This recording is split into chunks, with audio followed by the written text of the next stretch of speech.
allows us to transition to the next story, and that is to do with matters education. And yesterday, we saw just a handful of pupils reporting to the Ngong Forest Primary School, despite an advisory by the Ministry of Education that at least 480 pupils from Precious Talents, a top school, was supposed to move to the Ngong Forest. Listen to what Raquel Mugai was able to put together. It was an unexpected turn of events for parents at the Precious Talent after they were denied entrance into the school, despite their claim that they had been requested to come and collect their children's books and other valuables. The parents, however, maintain that they're not ready to move their children to the said schools. Tunajua jamhuri iko, tunajua satellite. The biggest concern is the proximity of the schools and the security of their children. The road leading to the Ngong Road Forest Primary School, which was allocated the biggest share with a total of 480 slots, being a shared concern for a majority of the parents. That concern being all too evident with the little activity seen at the registration desks in the school. Enda tu utajionea hiyo msitu, niambie mtoto akidepiwa huko utalaumu nani?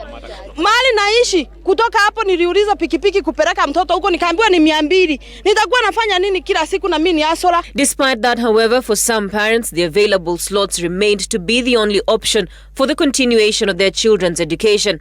Each child having to part with new textbooks after being registered. Imebidi tufuate sheria, juu hata tusipofuate sheria ni watoto wetu wataumia. At least 52 pupils were registered by midday at the Jamhuri Primary School, which had a total of 180 slots. Education Cabinet Secretary Professor George Magoha, however, says that the enrollment of the affected students at Precious Talent and other recently closed schools within Nairobi is to be completed by the end of the week. You don't have to bring your child to a public school. Take your child to a private school that is safe, that is licensed, and is being properly run. So far, 3 schools have been closed in Nairobi and another 5 in Mombasa, overbearing substandard buildings following the incident at Precious Talent School, which claimed 8 lives. Raquel Mugai, Citizen TV. All right, so that's what happened yesterday. The pupils of that school whose tuition block collapsed. What did I just say? Walls. I went to your county. Yes. It collapsed, and of course, you understand. Yes. And so they were asked to report to Ngong Forest, and most of the parents are saying that it's quite a distance. They are not sure about the security. I want us to widen the conversation to the difference that we see between private schools and public schools, because at Ngong Forest, which is a public primary school, you see that there's a population currently of 630 pupils, but they have capacity to accommodate more, and that's why they're being allocated 480 more. But I was speaking to one of the teachers there, and they were telling me that there's that perception about that public schools do not produce the best of grades, to the insinuation that certain private schools are poaching learners from these institutions. So what is this that is so difficult for more than 2 decades now, that we still see this disparity between private schools and public schools, yet the taxpayers' money is going to the public institutions? Who wants to begin? I can go. Sylvia can go. I can also start on this one. Mm-hmm. This disparity, first let's acknowledge universal education is important. Mm-hmm. And it's one of the SDG goals, that education should be accessed by everyone. Everyone has a right to education, all children, isn't it? Mm-hmm. So we accept that that is a step that the government needed to take during the Kibaki government. Mm-hmm. And it's a good step. And I think the biggest problem we are seeing in our public schools is the lack of infrastructure. The infrastructure that is not growing in tandem with the numbers that are required. Public schools, by the way, do perform well. They do. In fact, some of the best performers are still public schools, incidentally. But the infrastructure is what discourages a lot of people. So you see, you go to Lavington Primary School, and you compare with the next private school that is there, and you can see the infrastructure is really I want us to take a look at the pictures that are running on the side. Those are from Ngong Forest Primary School, and you look at the infrastructure there, it's far better than Precious Talent's top school. Yes. So what is this confusion about infrastructure? No. In fact, the Precious issue is a failure of some of our institutions.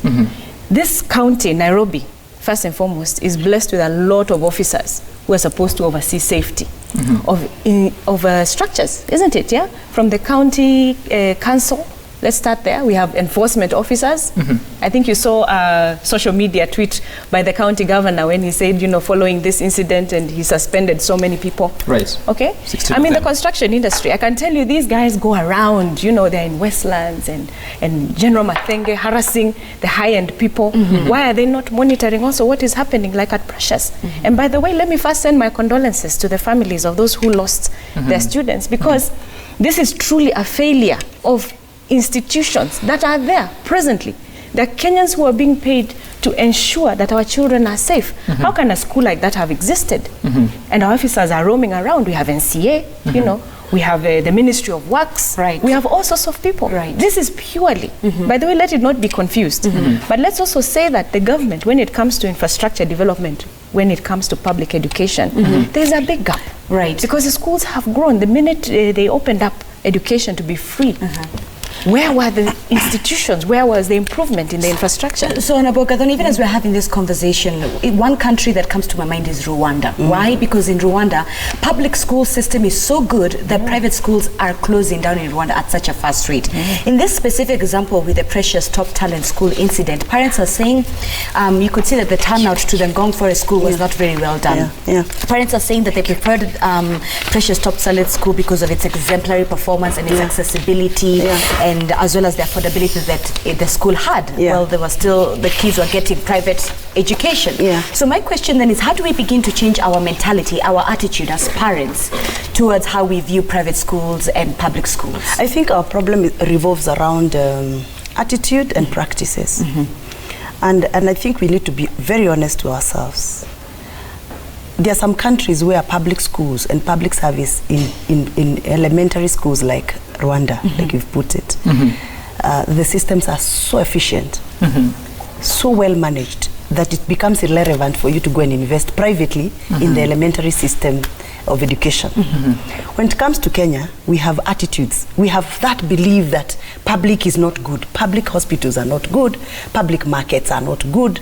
Public schools are not good. I mean, if you look primary schools are not good. That attitude is what but actually... is it based by any facts? Not really. I think it's an attitude even for the people who work there, that you'll find a teacher who is actually teaching in a public school takes her or his children to a private institution. But given the state, it's a public perception. Given the state of our hospitals, our schools, as you've said, and all these other government institutions, it is what it is on the ground. If it's poor service when you go to hospitals or to schools, it's not a matter of attitude for that. It's a matter. It's a fact on the ground. It is a fact, but it is catalyzed and facilitated by our public attitude. Like I've told you, there are hospitals that really are good, public hospitals that are really good.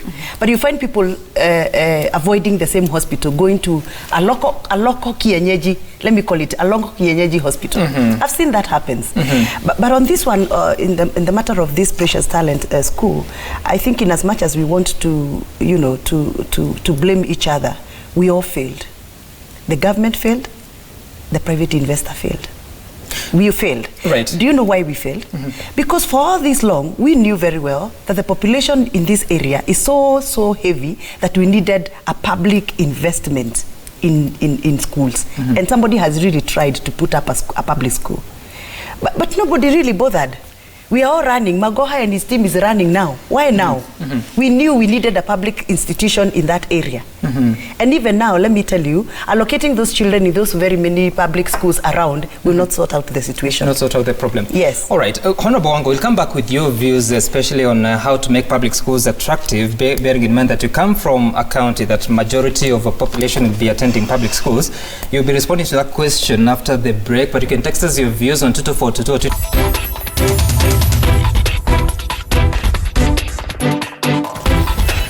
All right, welcome back to Daybreak. You're still with Honorable Gladys Wanga from Homa Bay, Gathona Moshamba from Kiambu County, as well as Senator Sylvia Kasanga.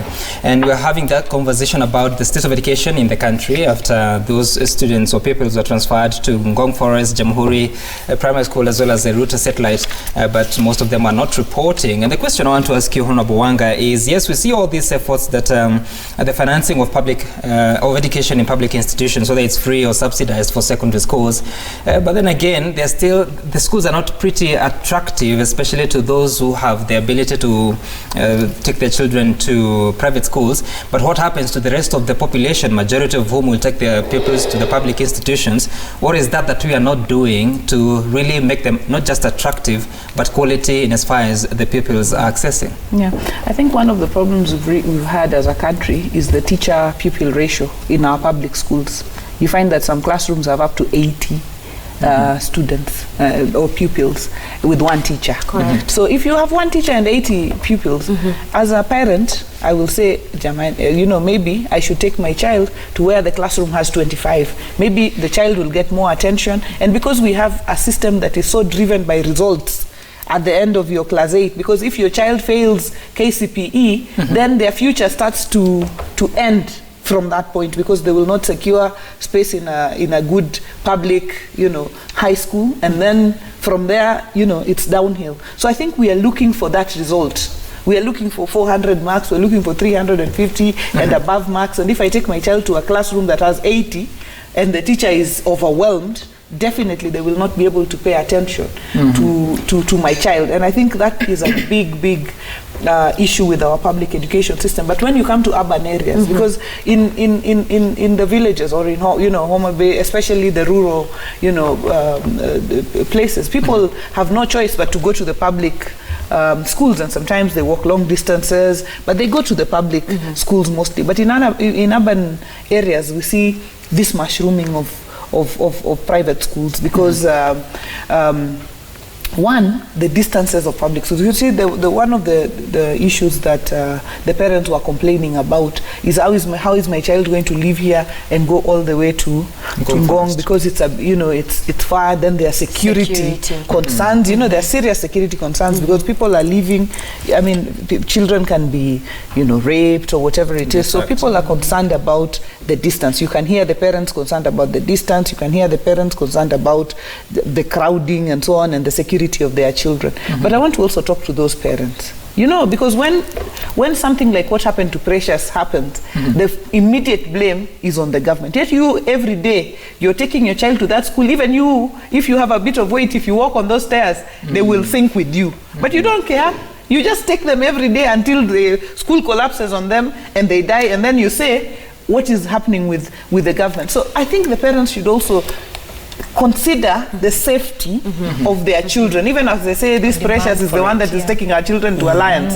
They can't go to Alliance if they are not alive anymore. So let's look at also the safety of our children. Even as we go to those private schools, let us be concerned, because that is the point at which government starts to see, because government, it has failed on its part because they are not checking the schools and so on. But the person who, there are times that the president used to say security begins with you.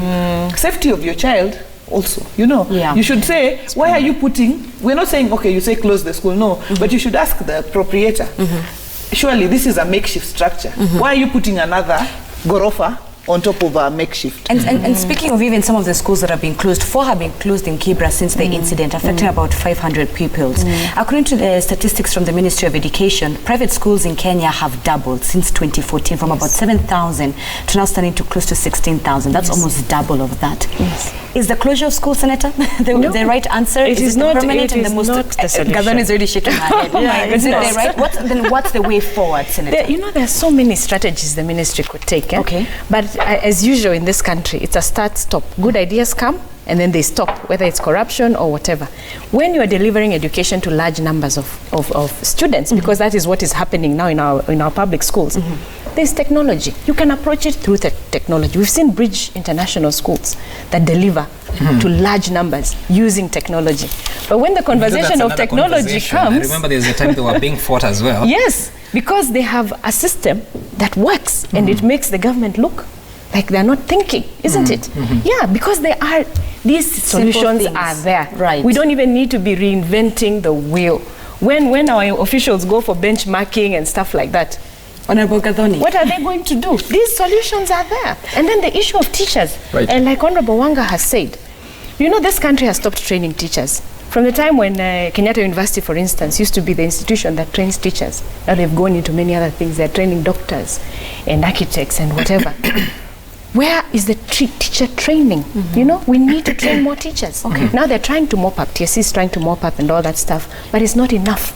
So our numbers are too big. Honorable Kasanga, even as you are jumping into the conversation, giving us your solution, what are we doing wrong that other countries like Rwanda, I don't even want to use first world countries like Rwanda are doing, because free primary education is a goal that Kenya initialized back in 2003. Then came free day secondary education, or at least subsidized fees on top of that. The government takes care of free books, infrastructure, as well as teaching staff. So where are we going wrong?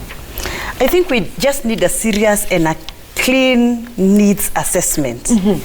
For any minister or cabinet secretary who really needs to bring reforms in the education sector, especially when it comes to universal education, we must not work blindly anymore. We must get back to our basics and do our needs assessment county by county. And I'll give an example of my county. In my county, there are schools that used to be as huge as handling about 3,000 students. Those are schools that currently have a population of even less than 100. I have a school, the school I attended, my primary school where I attended. When I was in that school, we were over 1,700. The other day I went to the same school and I found they have about 65 students. Whoa. Yes. For all levels? Yes, they even closed down the school and divided it into two, and one section is now secondary, which has less than 100 students. So the issue of teacher-pupil ratio does not apply there, because the school doesn't still perform very well, even with those very few students. Yet it used to be a massive school, but used to perform very well. And everybody used to wanted to be in that part of that school.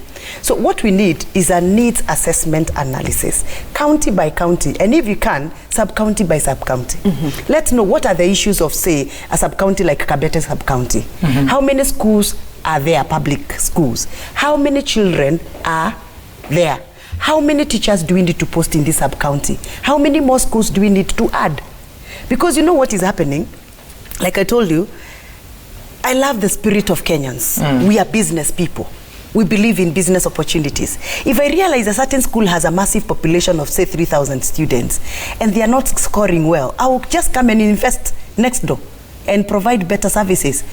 All parents want is a child who is performing, isn't it? And that is what is happening with institutions like we are calling top talents. Precious top talents, top school. Yeah, we also have another top talent in my county. Okay. Yes, which is actually very near a very popular public primary school. And that's what's happening. You'll find a very popular public primary school. Next door is a very funny, upcoming private institution, which is actually performing very well. So what do the parents do?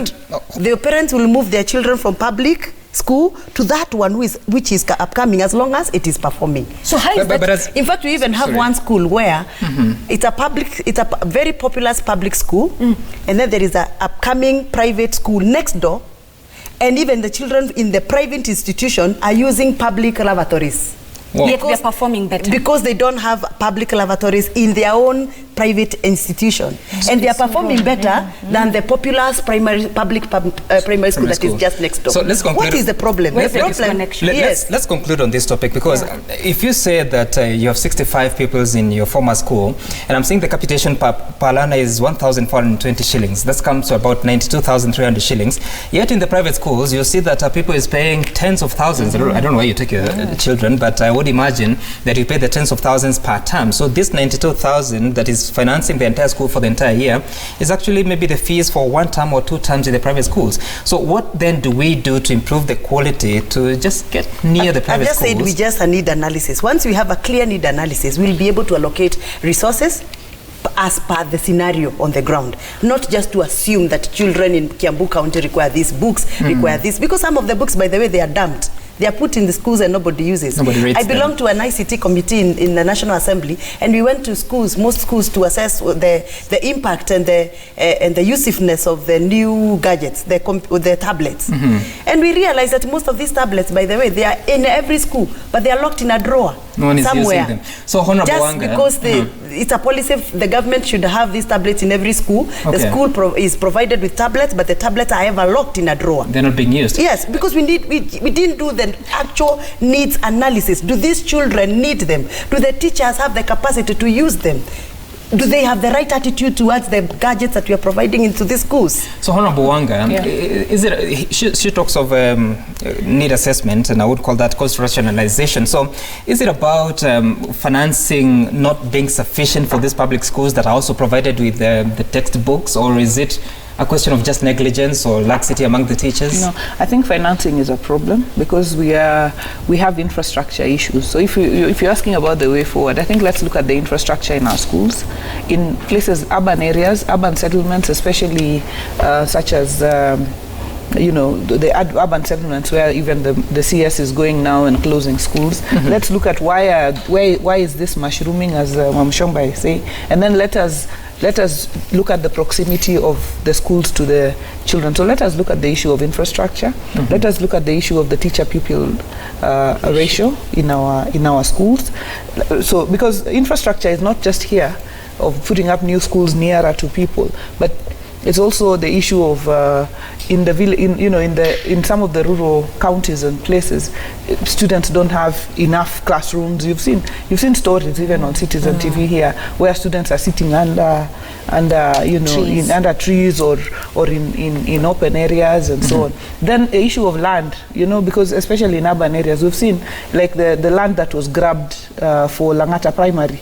Because that is what has happened. I mean, people grab land at Langata Primary. The land that is supposed to be for schools, public schools and public facilities and public utilities has been grabbed. And that is why it's important today, as we are looking at the National Land Commission appointees in Parliament, we must give them their responsibility, which is to reclaim land that has been grabbed, that belongs to public facilities. We saw when students were going to reclaim their land, tear gas was being thrown at them. Then there's motivation for our teachers who teach in public schools.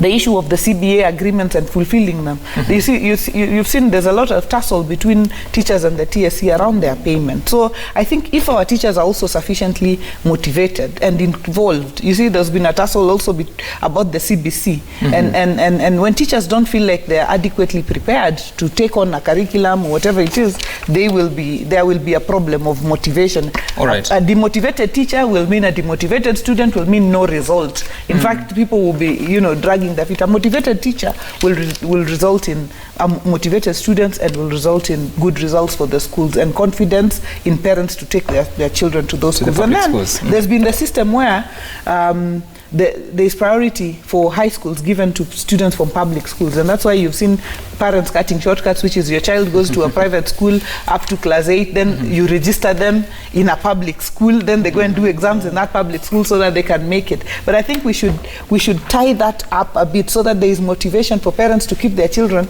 in public schools. They do exams in public schools because they will have better chances of going to good public secondary schools. All right, beautiful. All right, now we need to change the conversation. Yes, of course, the conversation continues on that.